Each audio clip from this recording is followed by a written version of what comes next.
UNEP has just launched what we call the People's Climate Pledge Tracker. It's essentially an online website where people from their living rooms and their offices and even on their mobile phones can actually dial in and see exactly what governments are committing to, what they're proposing and what they're planning to do in terms of cutting their greenhouse gas emissions.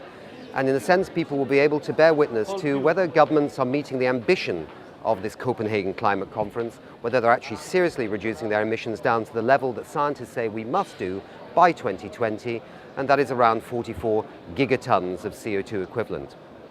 This is part of a contribution in the sense that UNEP's making to a people's conference here in Copenhagen. We had the Climate Express, which brought members of the public and others to this meeting here in the Danish capital. We have, for example, the UN climate wall here, where you can actually dial in and touch on the screen the thoughts, the hopes, the films, the messages of people around the world, what they want from this conference. We also have today screened 6 Billion Others, a film by Yann-Arthus Bertrand, the famous French film director and photographer, again about the pain of people in different parts of the world, pain they're suffering right now as a result of climate change, from Mali, from Kenya, from Latin America and from the Arctic, as well as Australia.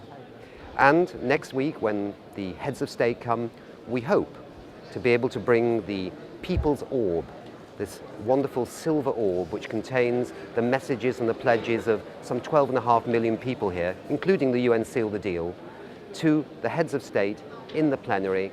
We hope Wangari Maathai, the Nobel Peace Prize winner, will be able to receive it on behalf of the world.